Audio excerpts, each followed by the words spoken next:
fallout of the First World War. The First World War left a deep impact on European society and polity. Through conscription and through air raids, the war had involved and affected far more of the population than in the past. 8 million had died in 4 years, while more than twice as many as were wounded, and many crippled for life. Millions more had succumbed to the worldwide influence of 1918. The outcome in all countries was imbalance between the sexes, a shortage of men. Soldiers came to be placed above civilians. The war and its aftermath turned out to be a stirring period of history. The most striking of all was the rise and consolidation of the Soviet Union, the USSR, or the Union of Socialist and Soviet Republics as it was called. America entered the war as a debtor country, but it emerged as the money lender to the world in aftermath of the war. Another outstanding event of this period was the awakening of the colonies and their inspired attempts to gain freedom. Mustafa Kemal Pasha played a remarkable role for Turkey's rebirth as a nation. Kemal Pasha modernized Turkey and changed it out of all recognition.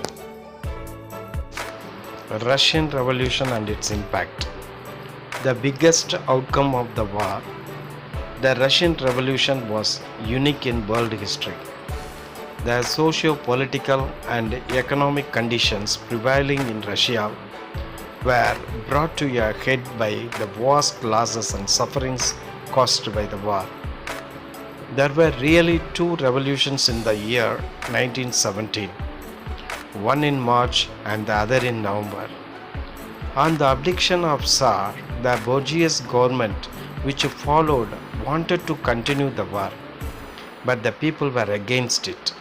So there was a second great uprising under the guidance of their leader Lenin, who seized power and established a communist government in Russia. Causes of the revolution. Social cause. In Russia, Peter the Great and the Catherine II attempted westernization without changing the social conditions. The Russian peasants were serfs tied to lands owned by the wealthy Russians. After Russia's defeat in the Crimean War, some reforms were introduced. In 1861, Tsar Alexander II abolished serfdom and emancipated the serfs, but they were not given enough land to subsist. These peasants became the power cake for the revolution. The laborers and the workers, whose number had increased on the account of industrialization, were aggrieved as they got very low wages. Role of revolutionaries.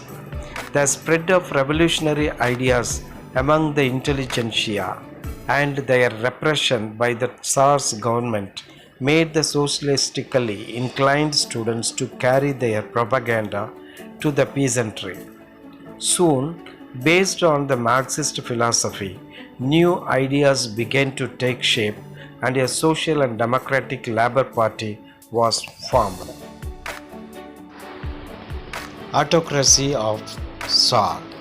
Tsar Nicholas II of Romanov dynasty had little experience of government. His wife Tsarina Alexandra was a dominant personality, and Nicholas was under her strong influence.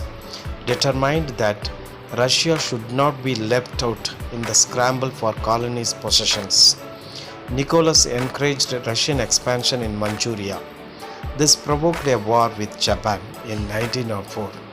The resulting Russian defeat led to strikes and riots. On 22 January 1905, Father Gapan, a priest, organized a march of men, women, and children on the Tsar's Winter Palace in St. Petersburg, demanding a representative national assembly and agrarian and industrial reforms. But police and soldiers fired on the position. Hundreds were killed and many thousands wounded. The events of this day, known as Bloody Sunday, led to riots, strikes, and violence. Nicholas was forced to grant a constitution and establish a parliament, the Duma. This was no longer satisfactory to the left-wing parties that formed a Soviet Council of Workers delegates in St. Petersburg, led by Trotsky. Abdication of Tsar. The government used the troops to break the strike, but soon mutinies broke out in the barracks.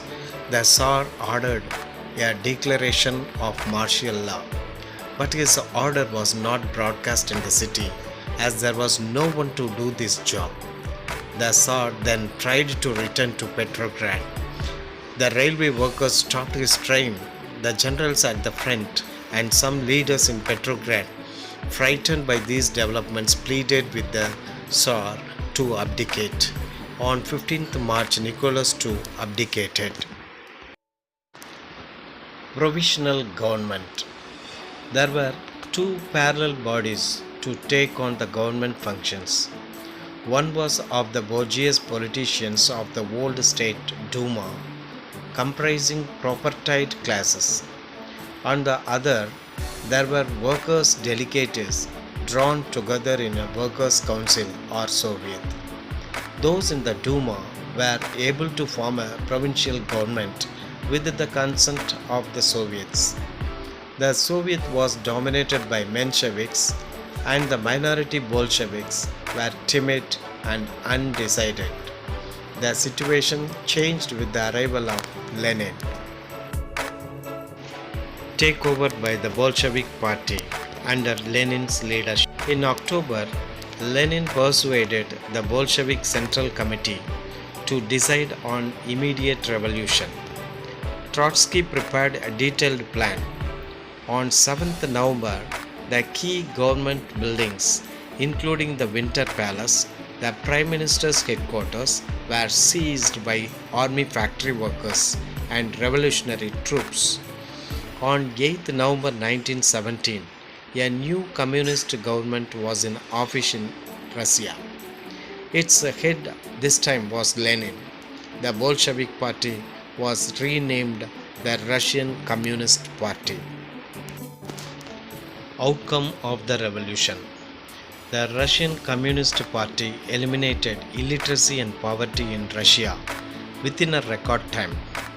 Russian industry and agriculture developed remarkably. Women were given equal rights, including rights to vote. Industries and banks were nationalized. Land was announced as social property. Land was distributed to poor peasants. Lenin thought the most important factor for the fall of provincial government was its failure to withdraw from World War. So, Lenin immediately appealed for peace, unmindful of the harsh terms dictated by the Central Powers. Lenin opted for withdrawing from the war to concentrate on the formation of new government. In March 1918, the Treaty of Brest-Litovsk was signed. League of Nations. Structure and composition. The convenient of the League was worked out at the Paris Peace Conference and included in each of the treaties that were signed after the First World War. It was largely due to the pressure from President Wilson that this task was accomplished. In drawing up the constitution of this organization, the ideas of Britain and America prevailed. The League, which was formed in 1920, consisted of 5 bodies: the Assembly, the Council, the Secretariat, the Permanent Court of Justice, and the International Labour Organization. Each member country was represented in the Assembly. The Council was the executive of the League. Britain, France, Italy, Japan, and the United States were originally declared permanent members of the Council. Each member had 1 vote, and since All decisions had to be unanimous. Even the small nations possessed the right of veto. The Secretariat of League of Nations was located at Geneva. Its first Secretary General was Sir Eric Drummond from Britain. The staff of the Secretariat was appointed by the Secretary General in the consultation with the Council. The International Court of Justice was set up in The Hague. The court was made of 15 judges. The International Labour Organization comprised a secretariat and the General Conference, which included 4 representatives from each country. The objectives of the League. The twofold objectives of the League of Nations was to avoid war and maintain peace in the world, and to promote international cooperation in economic and social affairs. The League intended to act as a conciliator and arbiter and thereby resolve a dispute in its early stages. If war should break out, despite arbitration, the members should apply sanctions to the aggressor, first economic and then military.